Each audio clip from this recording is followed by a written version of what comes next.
मित्रों, स्वागत है आपका अपने YouTube channel NTA Premchand Hindi पर। आज की इस रीडियो में देखेंगे हम UP TGT PGT NET JRF KVC NVS RPSC इत्यादि सभी हिंदी साहित्य से हिंदी की परीक्षाएं होने वाली गवर्नमेंट जॉब के लिए। तो जिसमें कहानियाँ लगी हुई हैं उनके सिलेबस में, उनमें से आपके लिए एक सबसे महत्वपूर्ण कहानी है कफन, जो है मुंशी प्रेमचंद द्वारा रचित है। तो हम आज की इस श्रृंखला में कफन कहानी का विशेष रूप से अध्ययन करेंगे, जो कि यहाँ से आपका कोई भी प्रश्न नहीं छूटेगा, ये मेरी आपसे उम्मीद है। और ये देखिए, आज सबसे पहले आप अपने यूट्यूब चैनल पर पहली बार आए हैं तो इसे सब्सक्राइब और बेल आइकन इम्प्रेस कर लीजिए, जिससे आने वाली क्लास की नोटिफिकेशन आपके पास आती रहे। तो आज हम इस श्रृंखला में देखते हैं, कहानी है प्रेमचंद द्वारा रचित कफन, जिसका समय है 1936 ईस्वी। कहीं हमें 1935 ईस्वी भी देखने को मिलता है। तो चलिए शुरुआत करते हैं क्लास की। देखिए, सबसे पहले बात करते हैं कफन।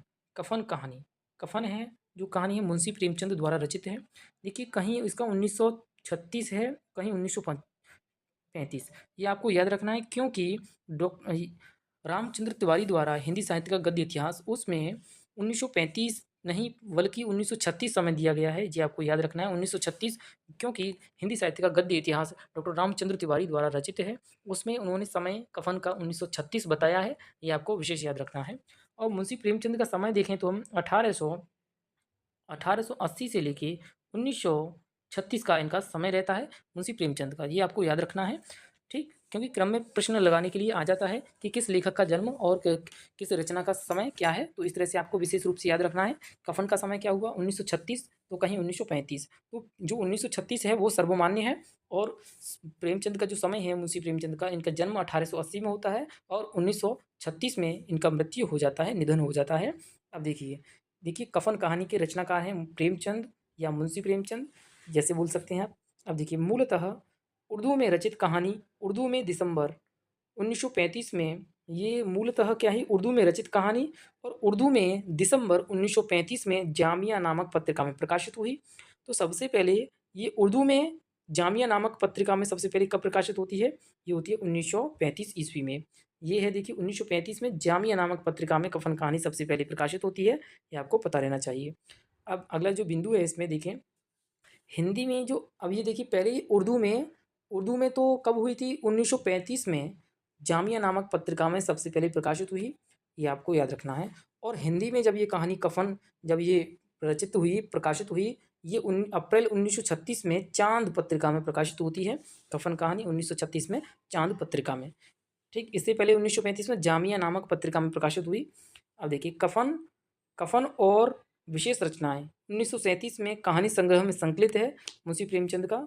ये कहानी संग्रह है, ये बाद में होता है, ये इसका संग्रह बनता है, क्योंकि 1936 में प्रेमचंद जी का निधन हो जाता है 8 अक्टूबर 1936 में ही। तो ये कफन और विशेष रचनाएं, कफन और विशेष रचनाएं 1937 ईस्वी एक कहानी संग्रह में संकलित है। और एक कहानी संग्रह इनका कफन भी है, उसमें भी ये संकलित है। ये आपको याद रखना है। यथार्थवादी, ये कहानी कैसी, यथार्थवादी कहानी है। ये आपको याद रखना है कैसी कहानी है, यथार्थवादी कहानी है। ये देखिए, अब देखिए, अधिकांश विद्वान इसे प्रेमचंद की अंतिम कहानी मानते हैं और कुछ विद्वान क्रिकेट मैच, क्या है, क्रिकेट मैच को अंतिम कहानी मानते हैं। क्रिकेट मैच का समय 1937 ईस्वी है, क्योंकि प्रेमचंद ने 1936 में उनका निधन हो जाता है। तो जो भी उन्होंने ग्रंथ रचनाएं, अपनी उपन्यास, कहानी, निबंध जो भी लिखे थे 1936 के समय तक ही लिखे थे, वो भी 8 अक्टूबर 1936 तक, क्योंकि उसी समय तक उनका समय मिलता है। और ये जो क्रिकेट मैच, ये रचना है अंतिम कहानी, ये अंत में बाद में फिर प्रकाशक संस्थाओं द्वारा ये प्रकाशित हुई होगी, ऐसा मानना है। तो प्रेमचंद की अंतिम कहानी जो उनके समय में जो प्रकाशित हुई वो कौन सी है, कफन है। ये आपको विशेष याद रखना है। अब देखिए, जो कफन कहानी है उसके कथानक की बात करते हैं। मूल रूप से जो कथानक क्या हो सकता है कफन कहानी का, ये आपको पता रहना चाहिए। देखिए, कथानक की बात करते हैं। इसमें क्या है, घीसू है, माधव है और बुधिया है। ये तीन मुख्य पात्र हैं इसमें। देखिए, घीसू व माधव ये पिता हैं, क्या है, घीसू व माधव पिता पुत्र हैं। ये क्या, दलित शोषित चमार जाति, इन दोनों के आपसी वार्तालाप से कहानी आरंभ होती है। देखिए, घीसू और माधव दोनों पिता पुत्र हैं और इन दोनों के आपसी वार्तालाप से कहानी का आरंभ होता है। और ये दलित शोषित चमार जाति से क्या कहते हैं, ये संबंध रखते हैं। और आगे देखिए, बुधिया माधव की पत्नी है। बुधिया क्या है, माधव की पत्नी है, जो घीसू का पुत्र है। ठीक है, वह प्रसव पीड़ा से, किससे, प्रसव पीड़ा से तड़प रही है। घीसू अपने पुत्र से कहता है, अंदर जाके देखो क्या स्थिति है। माधव यह सोचकर नहीं जाता है कि पिता सारे उबले हुए आलू न खा जाए। क्या, पिता सारे उबले हुए आलू न खा जाए। बुधिया मर जाती है। पिता पुत्र के पास उसके अंतिम संस्कार व कफन के लिए पैसे नहीं हैं। जमींदार जमींदार इसके लिए 2 रुपये देता है। अब ये याद रखना है, जमींदार कितने देता है, 2 रुपये देता है जमींदार, तथा कुछ व्यवस्था ग्रामीण करते हैं। इस तरह कुल उनके पास 5 रुपये एकत्र हो जाते हैं। कितने, 5 रुपये। तो उनमें अधिकांश रुपये शराब व खाने पीने में खर्च कर देते हैं। तो ये याद रखना है, अधिकांश रुपये सबके के शराब व खाने पीने में खर्च कर देते हैं। अब देखिए, ये हुआ कथानक। अब बात करते हैं, पात्रों की बात करते हैं। देखिए, पात्र हैं, इसमें पहला है घीसू। घीसू क्या है, माधव का पिता है। घीसू माधव का पिता है। इसमें देखिए, घीसू की अवस्था 60 वर्ष आई है। घीसू 60 वर्ष का है। इसकी पत्नी पहले ही मर चुकी है। इसकी 9 संतानें हुई। कितनी, 9 संतानें हुई, जिनमें से केवल माधव ही शेष बचा है। का और ये जो घीसू है, ये कामचोर, शोषित, चालाक, धार्मिक मान्यताओं एवं परंपराओं में विश्वास करने वाला निर्लज्ज है। कौन, घीसू है। देखिए, घीसू की बात फिर से करते हैं। घीसू ये माधव का पिता है और इसकी जो अवस्था है, आयु, वो ये 60 वर्ष का है। इसकी पत्नी पहले ही मर चुकी है। इसकी 9 संतानें हुई, जिनमें से माधव केवल एक शेष बचा। ये और घीसू कामचोर, शोषित, चालाक, धार्मिक मान्यताओं एवं परंपराओं में विश्वास करने वाला निर्लज्ज है। ये घीसू की बात हुई।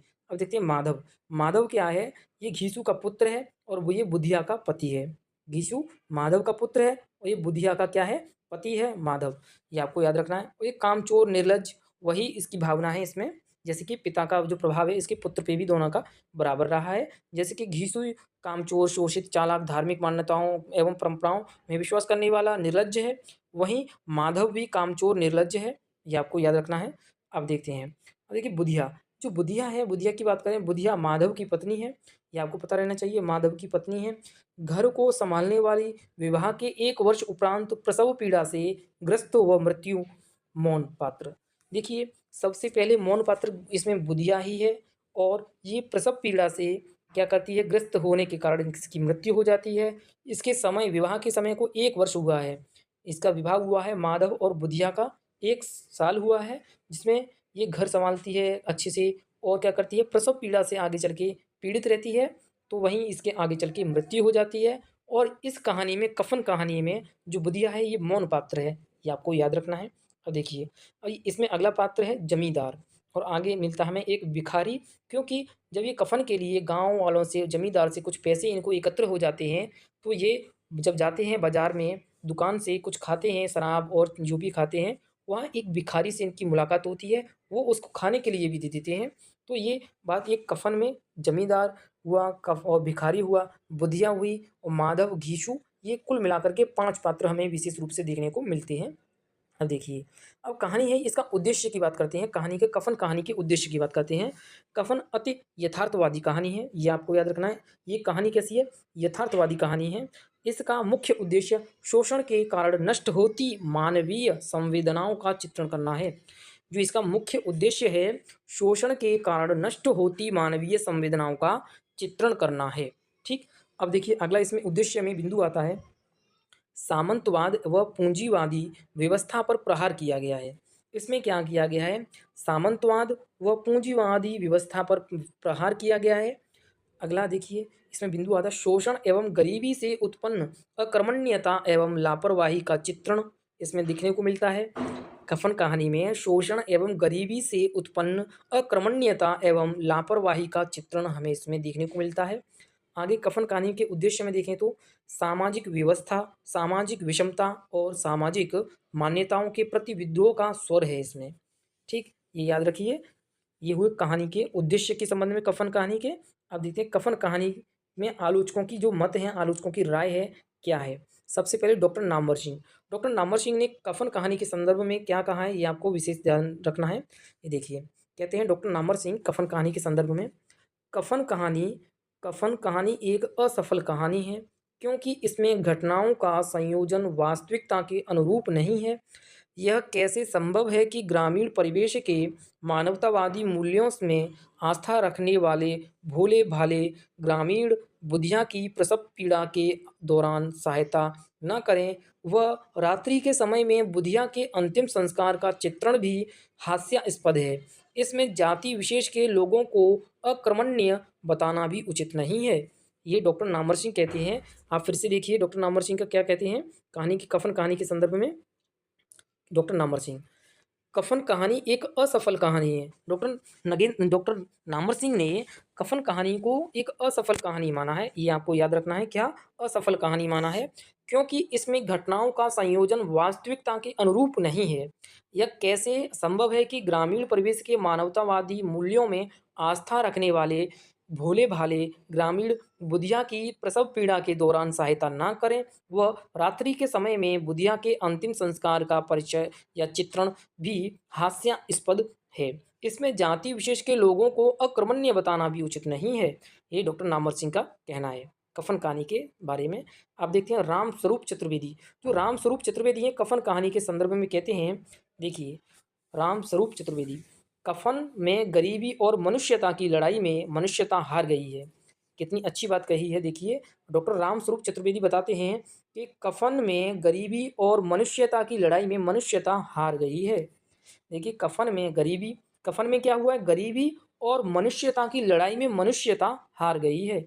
ये रामस्वरूप चतुर्वेदी ने कहा है। ये बहुत ही अच्छी बात कही है। क्या कफन में जो कफन कहानी है इसमें गरीबी है वो क्या है? हार गई है। और मनुष्यता की लड़ाई में मनुष्यता भी वहाँ पे क्या हुई है? हार गई है, पराजित हो गई है। ये रामस्वरूप चतुर्वेदी कहते हैं। अब देखिए आचार्य रामचंद्र शुक्ल। आचार्य रामचंद्र शुक्ल क्या कहते हैं? ये कहते हैं, देखिए कफन कल्पना की ऊंची उड़ान है। रामचंद्र शुक्ल कहते हैं, आचार्य रामचंद्र शुक्ल, कफन कल्पना की ऊंची उड़ान है। ये रामचंद्र शुक्ल का कहना है। अब देख शिव मंगल सुमन कहते हैं कफन तल स्पर्शी यथार्थ का अंकन है। कफन क्या है? कफन है शिव मंगल सुमन कहते हैं कि कफन तल स्पर्शी यथार्थ का अंकन है। ये ऐसा कहते हैं शिव मंगल सुमन। क्या कहते हैं? कफन तल स्पर्शी यथार्थ का अंकन है। ठीक, ये कहते हैं शिव मंगल सुमन कफन कहानी के संदर्भ में। अब देखिए आगे आचार्य हजारी प्रसाद द्विवेदी हैं, उनका क्या राय है कफन कहानी के संदर्भ में। देखिए आचार्य हजारी प्रसाद द्विवेदी, इन्हें बोलते हैं हम हिंदी में शॉर्ट में HP D, ऐसे याद रख सकते हैं HP D। अब देखिए कहते हैं कफन कहानी के संदर्भ में हजारी प्रसाद द्विवेदी, कफन में मार्क्स के इस दृष्टिकोण की प्रधानता है कि आर्थिक सुविधा और असुविधा सामाजिक, धार्मिक और मानसिक विधान श्रृंखला के वास्तविक मूल में है। आर्थिक दृष्टिकोण की प्रधानता कुछ इस तरह उपस्थित की गई है कि मध्यम वर्ग का कोमलपन अत्यंत खोखला होकर प्रकट हुआ है। हजारी प्रसाद द्विवेदी का कहना है कफन कहानी के बारे में, कफन में मार्क्स के इस दृष्टिकोण की प्रधानता है कि आर्थिक सुविधा और असुविधा सामाजिक, धार्मिक और मानसिक विधान श्रृंखला के वास्तविक मूल में है। आर्थिक दृष्टिकोण की प्रधानता कुछ इस तरह उपस्थित की गई है कि मध्यम वर्ग का कोमलपन अत्यंत खोखला होकर प्रकट हुआ है। ये हजारी प्रसाद द्विवेदी। अब हजारी प्रसाद द्विवेदी नोट में और कुछ बताते हैं। हजारी प्रसाद द्विवेदी पहले आलोचक हैं जिन्होंने कफन कहानी को मार्क्सवादी बताया। हजारी प्रसाद द्विवेदी पहले आलोचक हैं जिन्होंने कफन कहानी को क्या कहा है? मार्क्सवादी कहानी बताया है। ये आपको याद रखना है, कफन कहानी को मार्क्सवादी रूप में कहानी कौन मानता है? ये आचार्य हजारी प्रसाद द्विवेदी मानते हैं। ठीक, अब देखते हैं राजेंद्र यादव हैं, इनका मानना है, राजेंद्र यादव का कफन कहानी के बारे में कहते हैं, कफन हृदय स्तब्धता या विजड़ित संवेदना की कहानी है।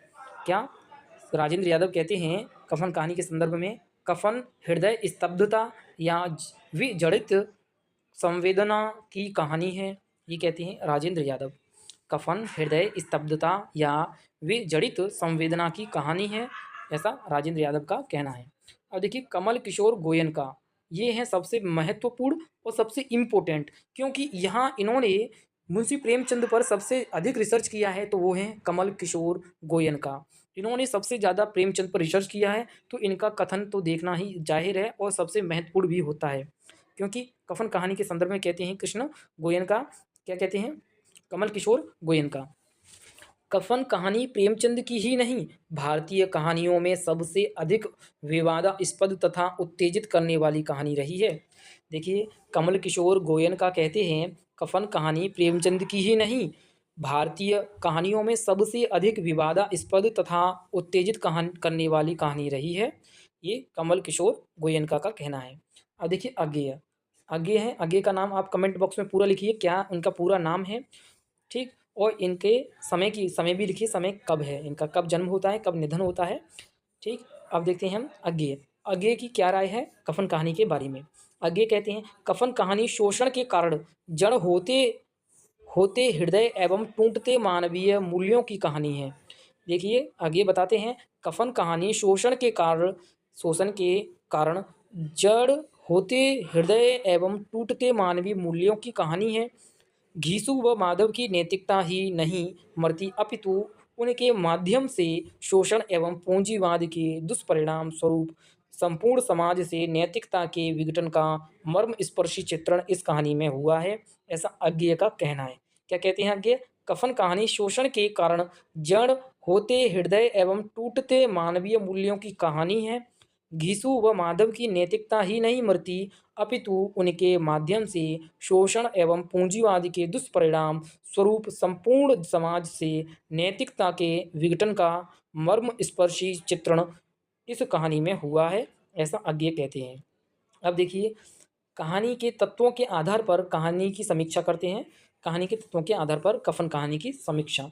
देखिए कथानक की बात करें, कफन का कथानक संक्षिप्त एवं सुगठित है। इसके कथानक के बारे में लक्ष्मी सागर वार्ष्णेय, जो लक्ष्मी नारायण लाल हैं, वो कहते हैं, लक्ष्मी सागर वार्ष्णेय नहीं, लक्ष्मी नारायण लाल, ये कथानक के संदर्भ में बताते हैं, कफन कहानी के संदर्भ में कहते हैं इसका कथानक मनोवैज्ञानिक एवं यथार्थ पर आधारित कलात्मक एवं सुगठित है, जिसमें घीसू एवं माधव के माध्यम से नैतिक पतन का बोध कराया गया है और यह नैतिक पतन पूंजीवाद के दोषों का दुष्परिणाम है। ये लक्ष्मी नारायण लाल बताते हैं। क्या ये कथानक के संदर्भ में कह रहे हैं लक्ष्मी नारायण लाल। इसका कथानक मनोवैज्ञानिक एवं यथार्थ पर आधारित कलात्मक एवं सुगठित है, जिसमें घीसू एवं माधव के माध्यम से नैतिक पतन का बोध कराया गया है और यह नैतिक पतन पूंजीवाद के दोषों का दुष्परिणाम है। ये कथानक के संदर्भ में लक्ष्मी नारायण लाल का कथन हुआ। अब देखिए इसके शीर्षक की बात करते हैं, कफन कहानी का शीर्षक। देखिए शीर्षक की बात करें, कफन कहानी का शीर्षक, इस कहानी का शीर्षक इतिवृत्तात्मक न होकर सूक्ष्म भावों को अभिव्यक्त करने वाला है, मानव की असहायता पर व्यंग्य है। देखिए सबसे बड़ी बात तो यही है, मानवता, जो मानव की असहायता पर क्या है, सबसे बड़ा यहाँ व्यंग्य है, ये आपको पता रहना चाहिए। कफन कहानी में मानव की असहायता पर क्या है, सबसे बड़ा ये व्यंग्य है कफन कहानी में, कफन। तो शीर्षक क्या हुआ इसका, इस कहानी का शीर्षक इतिवृत्तात्मक न होकर सूक्ष्म भावों को अभिव्यक्त करने वाला है, मानव की असहायता पर व्यंग्य है, ठीक। अब देखिए डॉक्टर राजेंद्र यादव कहते हैं शीर्षक के संबंध में, कहानी कफन अपने गहन अर्थों में बुधिया के कफन की कहानी नहीं, मानवता और मृत नैतिक बोध के कफन की कहानी है। ये डॉक्टर राजेंद्र यादव कहते हैं। क्या बताते हैं डॉक्टर राजेंद्र यादव, कहते हैं कफन अपने गहन अर्थों में बुधिया के कफन की कहानी नहीं, मानवता और मृत नैतिक बोध के कफन की कहानी है, ये डॉक्टर राजेंद्र यादव का मानना है। अब देखिए पात्र और चरित्र चित्रण, कफन कहानी के पात्र और चरित्र चित्रण की बात करते हैं। क्या है, कफन कहानी में प्रेमचंद ने मानवीय दुर्बलताओं का सफल एवं यथार्थ चित्रण किया है। इसके पात्र स्वाभाविक हैं और उनका आधार मनोवैज्ञानिक है। घीसू और माधव समाज की आर्थिक विषमताओं में शोषित वर्ग के प्रतिनिधि हैं, ये आपको याद रखना है। क्या, घीसू और माधव समाज की आर्थिक विषमताओं में शोषित वर्ग के प्रतिनिधि हैं। उनके चरित्र में शोषित वर्ग की विपन्नता साकार हो गई है। इसमें तीन पात्र हैं, कितने हैं, तीन पात्र हैं, एक तो घीसू है, एक माधव है। घीसू क्या है, माधव का पिता है, और एक बुधिया है। ये बुधिया क्या है, ये माधव की वाइफ है या पत्नी है, ये आप कह सकते हैं। और घीसू की जो आयु है इसमें कितनी आई है, 60 वर्ष घीसू की आयु आई है, ठीक, याद रखना है। और आगे इसमें देखिए पात्रों के संदर्भ में, इनमें से भी घीसू का चरित्र मुख्य है। घीसू और माधव का चरित्र व्याख्यात्मक न होकर ध्वन्यात्मक है। ये क्या है, इसमें घीसू और माधव का चरित्र व्याख्यात्मक न होकर ध्वन्यात्मक है। आगे, पात्रों की मनः स्थिति की सूक्ष्म विवेचना कहानी का उल्लेखनीय पक्ष है। क्या है, पात्रों की मनः स्थिति की सूक्ष्म विवेचना, जो पात्र हैं उनकी मन की स्थिति की सूक्ष्म विवेचना कहानी का उल्लेखनीय पक्ष है। ठीक, अब देखते हैं, बात करते हैं संवाद की। संवाद कहानी, कफन कहानी में संवाद। कफन कहानी के संवाद एक लड़ी की भांति हैं जो पात्रों की मनः स्थिति का बोध कराने के साथ साथ कथानक को गति भी देती हैं। क्या, कफन कहानी के संवाद एक लड़ी की भांति हैं जो पात्रों की मनः स्थिति का बोध कराने के साथ साथ कथानक को गति भी देते हैं। ये ऐसा कफन कहानी के संवाद हैं। अब देखिए वातावरण, कफन कहानी का जो वातावरण है वो किस प्रकार का है। सजीव एवं मार्मिक गरीबों की दुर्दशा एवं मानसिक व्यथा का चित्रण, जाड़े की रात एवं सन्नाटे के माध्यम से ग्रामीण संस्कृति की झलक को अंकित करने में लेखक पूर्णतया सफल हुआ है। वातावरण, देखिए वातावरण की बात करें तो वातावरण में सजीव एवं मार्मिक गरीबों की दुर्दशा एवं मानसिक व्यथा का चित्रण, जाड़े की रात एवं सन्नाटे के माध्यम से ग्रामीण संस्कृति की झलक को अंकित करने में लेखक पूर्णतया सफल हुआ है। कफन कहानी में कौन, मुंशी प्रेमचंद। अब देखिए, अब भाषा शैली कैसी है कफन कहानी की, ये देखिए भाषा शैली की बात करें, कफन कहानी की भाषा शैली, ये है भाषा शैली। भाषा शैली है इसकी, भाषा सरल, सहज एवं मुहावरेदार है, जिसमें जिसमें अभिव्यंजना शैली का प्रयोग है। क्या, देखिए भाषा है इसकी, भाषा तो सरल है, सहज है और मुहावरेदार है, जिसमें अभिव्यंजना शैली का प्रयोग है। ये आपको बात रखना है, याद रखना है। अब देखिए कफन कहानी की में जो विशेष बातें क्या हैं कफन कहानी के संदर्भ में, वो है ये। क्या, ये देखिए विशेष बातें कफन कहानी के संदर्भ में। देखिए घीसू है, घीसू की अवस्था है कितनी है, ये है 60 वर्ष का घीसू है, कितना, 60 वर्ष। ये आपको याद रखना है, घीसू की अवस्था है 60 वर्ष। घीसू की संतानें हुई कितनी थी, 9 संतानें थीं घीसू की, और जीवित एक है जो कौन है, माधव। ठीक, माधव है। और जमींदार ने इनको घीसू और माधव को 2 रुपये दिए और कुल राशि एकत्र हुई इनके पास 5 रुपये। ये आपको याद रखना है, जमींदार ने घीसू माधव को 2 रुपये दिए और इनके पास कुल राशि 5 रुपये एकत्र होती है। बुधिया शादी के कितने वर्ष उपरांत मरी, ये आपको पता रहना चाहिए। बुधिया और माधव का जो उनका शादी हुआ था वो 1 वर्ष हुआ था शादी को, उसके उपरांत ही प्रसव पीड़ा से क्या हुआ, बुधिया का देहांत हो जाता है। आगे, कहानी के भाग, ये जो कफन कहानी है 3 भागों में बटी हुई है, ये आपको याद रहना चाहिए। कफन कहानी 3 भागों में बटी हुई है। पहला भाग ये शुरू होता है झोंपड़े के द्वार, इस तरह से कहानी आगे बढ़ती है। दूसरा भाग वो शुरू होता है सवेरे माधव ने कोठरी में जाकर देखा, तो ये यहाँ से दूसरा भाग आपका शुरू होता है। क्योंकि जब जब सवेरा होता है, मतलब सुबह होती है, तो माधव जाके कोठरी में उस कुटिया में जाके देखता है। जब बुधिया क्या है, उसकी प्रसव पीड़ा के कारण उसकी मृत्यु हो जाती है, वहाँ चिल्लाता है, चीखता है। ये दूसरे भाग में इसका वर्णन मिलता है। अब देखिए तीसरा भाग, तीसरे भाग में बाजार में पहुंचकर घीसू बोला, इसमें मतलब बाजार में जाकर घीसू बोलते हैं कि कफन कौन देखेगा, कफन तो उसके साथ जल जाएगा और ये हो जाएगा वो हो जाएगा, इस तरह से घीसू बोलता है। इससे अच्छा कुछ खा लिया जाए। ये वहाँ जाके कुछ खाने लगते हैं, खाते हैं और सब पैसे क्या कर देते हैं, हजम कर जाते हैं। फिर वहीं एक भिखारी आता है जो कुछ खा रहे होते हैं, उसको भी वहाँ वो थमा देते हैं, वो भी खाने लगता है। तो इस तरह से ये मनोवैज्ञानिक के होने के साथ साथ ये यथार्थवादी कहानी भी है। तो आज की क्लास में मित्रों इतना ही। तो ये क्लास आपको हेल्पफुल और आपके लिए लाभदायक रही है तो एक क्लास पे इस पे लाइक और शेयर कीजिए, कमेंट कीजिए। इस कहानी में जो आपको ना समझ में आए मुझे बताइए, मैं आपकी समस्या का समाधान करूंगा। और सबसे पहले ये कहानी है कफन, ये आपको याद रखना चाहिए। इसका समय है 1936, मुंशी प्रेमचंद द्वारा रचित है ये कफन कहानी। आप अपने YouTube channel NTA Premchand Hindi पर पहली बार आए हैं तो इसे सब्सक्राइब और बेल आइकन इम्प्रेस कर लीजिए, जिससे आपके पास आने वाली क्लास की सभी नोटिफिकेशन आती रहेंगी। और इससे अगली कहानी की क्लास भी मुझे बताना आगे किस पर क्लास करनी है, ये आपके लिए एक कमेंट बॉक्स में प्लीज़ बताइए। और आगे के लिए इसके लिए धन्यवाद आज के लिए। तो ये होती है हमारी क्लास हिंदी में, कहानी हमने पढ़ी आज कफन। 1936 समय है, मुंशी प्रेमचंद द्वारा रचित है। सबसे पहले ये जामिया पत्रिका में प्रकाशित होती है 1935 में, और 1936 में ये प्रकाशित होती है आपकी चांद पत्रिका में। ये आपको विशेष याद रखना है। ये हुआ कफन कहानी के संदर्भ में। आज के लिए बाय, धन्यवाद, थैंक यू।